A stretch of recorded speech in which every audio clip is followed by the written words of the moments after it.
अस्सलामुअलैकुम वरहमतुल्लाहि वबरकातुहू। मैं मोहम्मद इस्माइल कोलार आपके सामने एक नए वीडियो के साथ हाजिर हुआ हूँ। हम पिछले क्लास वीडियो में पेज सेटअप के डायलॉग बॉक्स में क्या ऑप्शंस आते हैं इसके बारे में पढ़ चुके थे।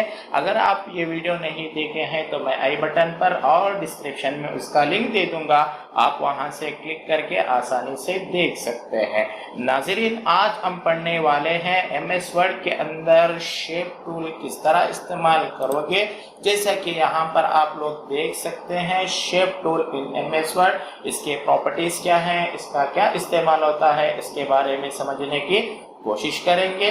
तो चलिए वीडियो की तरफ। अगर आप मेरे इस चैनल पर नए हैं तो सब्सक्राइब कर लीजिए और आगे वाले बेल बटन को क्लिक कर लीजिए। तो मेरे दोस्तों, हम आज के सबक की तरफ आगे बढ़ने वाले हैं कि shape tool in MS word के अंदर शेप टूल का क्या इस्तेमाल है।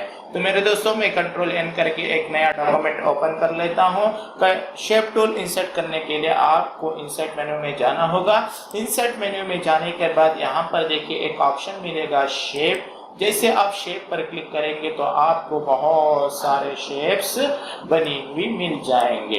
तो इसके जरिए आप बहुत अच्छे ड्रॉ कर सकते हैं। कोई भी एक चीज को आप लोग इस्तेमाल कर सकते हैं। तो चलिए मैं एक रेक्टेंगल बॉक्स ले रहा हूँ। यहाँ पर जैसे ही मैं रेक्टेंगल बॉक्स लिया तो उसके ताल्लुक से क्या क्या ऑप्शंस है यहाँ पर आप लोग देख सकते हैं।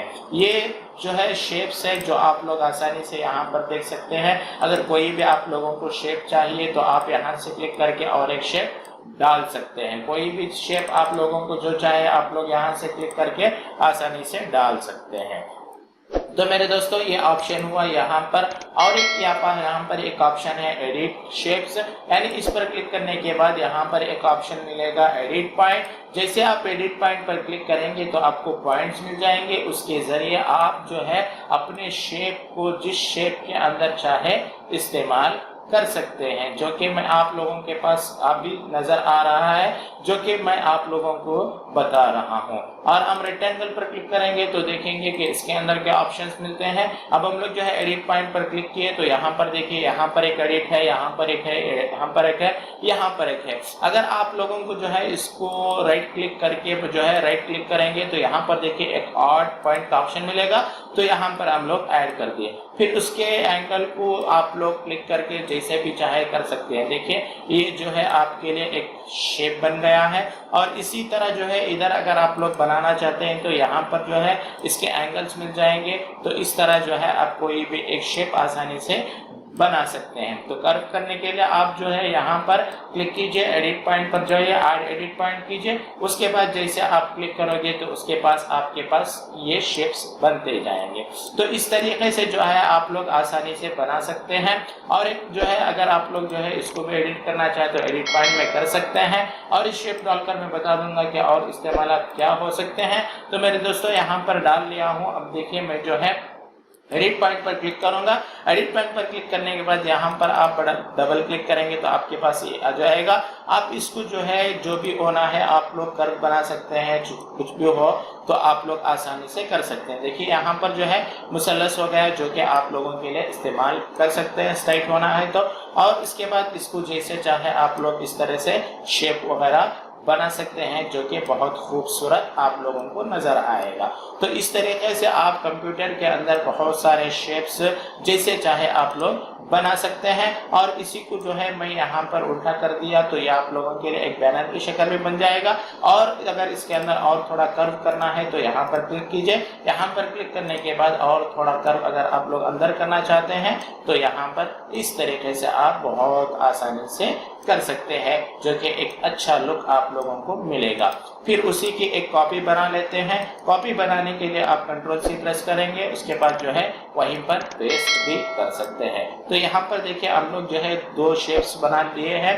तो यहाँ पर एक ऑप्शन मिल जाएगा आप लोगों को फ्लिप का ऑप्शन। यहाँ पर देखिए जैसे आप फ्लिप को हॉरिजॉन्टली करेंगे तो यहाँ पर देखिए आपको क्या क्या शक्ल नजर आ रहे हैं। तो यहाँ पर फ्लिप का ऑप्शन भी मिल जाएगा।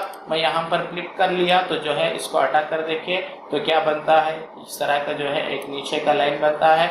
और अगर मैं इसको हॉरिजॉन्टली करता हूँ तो इस तरीके से बनेगा। अगर मैं इसको जो है क्लिप इस तरह करूँगा तो यहाँ पर जो है बहुत अच्छा जो है इसका लुक आएगा।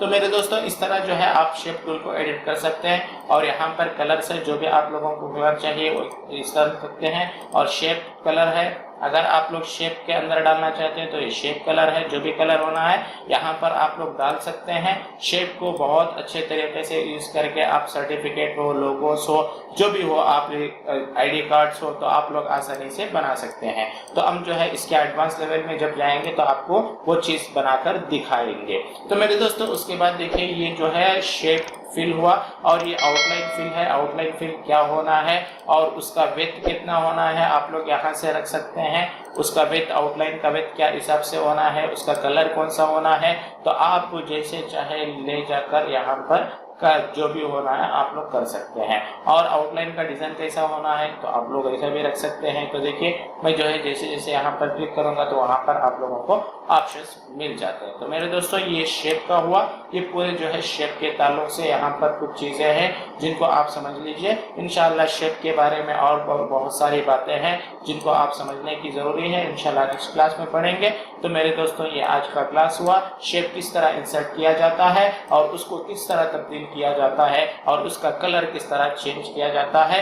फिर मिलेंगे अगले वीडियो में और देखेंगे कि और हम जो है शेप टूल में क्या क्या काम कर सकते हैं, टेक्स्ट किस तरह कर सकते हैं, पिक्चर किस तरह डाल सकते हैं। तो ये तमाम चीजें जो है हम लोग अगले क्लास में पढ़ेंगे जो कि इंशाल्लाह आप लोगों को बहुत फायदा होगा। तो चलेंगे फिर मिलेंगे आपको अगले वीडियो में। वस्सलामु अलैकुम वरहमतुल्लाहि वबरकातुहू।